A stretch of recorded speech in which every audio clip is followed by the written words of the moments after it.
انداز دیکھیے، ارشاد فرمایا والعصر، رب فرماتا ہے مجھے زمانے کی قسم ہو۔ اللہ کو بھی قسم اٹھانے کی ضرورت ہے، مالک کریم کو بھی کیا حاجت ہے کہ وہ قسم اٹھائے، لیکن تاکید کر کے بات ذہن میں اتارنے کے لیے۔ انسان کا مزاج ہوتا ہے نا، جس بات پہ قسم اٹھائی جائے اس کو انسان سمجھتا ہے زیادہ پکی ہے، تو طبع انسانی کے مطابق بات کی، فرمایا والعصر، زمانے کی قسم ہو۔ انسان کو پیدا کرنے والا رب قسم اٹھا کے انسان کی ایک بات کرتا ہے، والعصر، مجھے قسم ہو زمانے کی، ان الانسان لفی خسر، انسان کو پیدا کرنے والا رب فرماتا ہے بے شک انسان خسارے میں، گھاٹے میں، نقصان میں۔ لوگ اس کو کہہ رہے ہیں بڑا سیٹ ہے، لوگ کہہ رہے ہیں بڑا کامیاب ہے، یہ بھی کہہ رہا ہے اللہ کا بڑا شکر ہے، لیکن پیدا کرنے والا رب، انسان کو بنانے والا، اس کو جاننے والا رب فرماتا ہے مجھے زمانے کی قسم ہو یہ نقصان میں ہے۔ اور خسارہ اس خسارے کو نہیں کہتے ہیں کہ لوگ کہتے ہیں میں نے کاروبار کیا تھا تو نفع نہیں ہوا، نقصان ہوا۔ خسارہ اس خسارے کو کہتے ہیں جو اصل مال بھی ضائع ہو جائے، راس المال بھی ضائع ہو جائے تو کہتے ہیں خسارہ ہوا ہے، یعنی اس کے پاس جو تھا اس میں بھی یہ خسارے میں، کہ یا اللہ سارے خسارے میں ہے؟ فرمایا نہیں، الا الذین آمنوا، جن میں 4 صفتیں پائی جائیں وہ نہیں خسارے میں۔ ان میں پہلی صفت یہ ہے کہ الا الذین آمنوا، بے شک وہ لوگ جو ایمان لائے، مگر وہ لوگ جو ایمان لے آئے، جن کا ایمان مضبوط ہو، جن کا عقیدہ ہو کہ اللہ ہمارا رب ہے، وہی پیدا کرنے والا ہے، وہی رزق دینے والا ہے، اسی کی تقدیر کا غلبہ ہے، رب کریم ذرے ذرے کو جانتا ہے، اللہ تعالیٰ نے جس حال میں رکھا ہے یہی حال میرے لیے بہتر ہے۔ انسان محنت پوری کرے، نتیجہ اپنے رب پہ چھوڑ دے، اسباب سارے جمع کرے، بھروسہ اپنے اللہ تعالیٰ پہ کرے، عقائد کے لحاظ سے پختہ ہو، اور پھر اس کا عقیدہ ہو کہ بعد از خدا بزرگ توئی قصہ مختصر،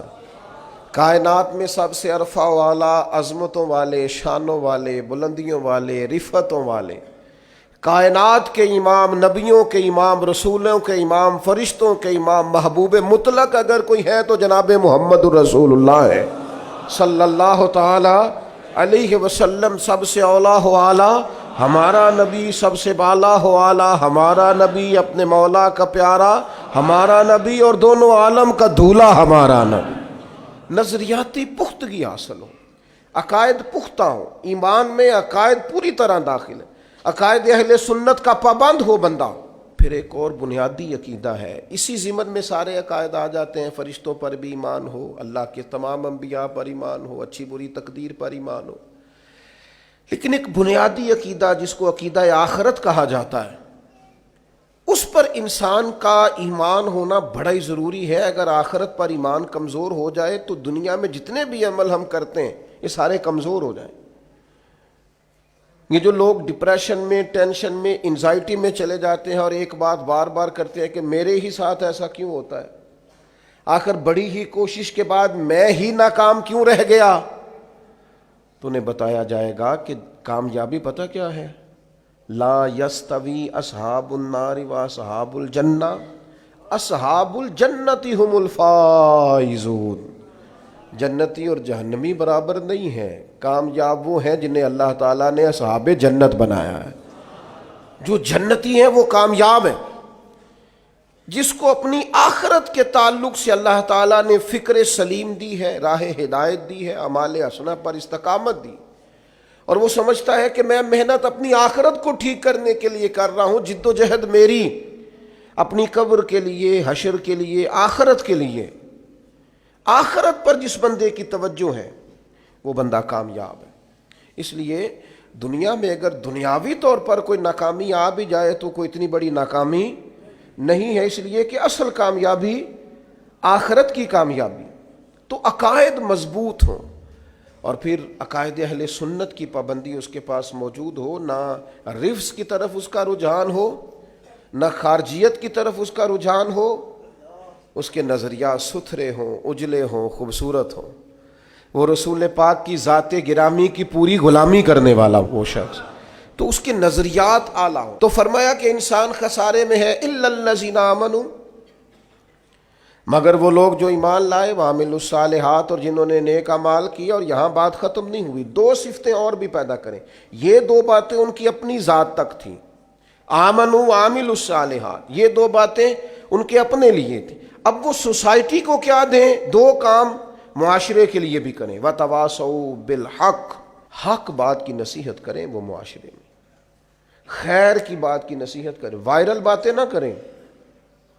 کہ آج کل یہ موضوع چل رہا ہے تو ذرا میں اس پر بولوں گا تو کچھ ویوز میرے بھی بڑھ جائیں گے،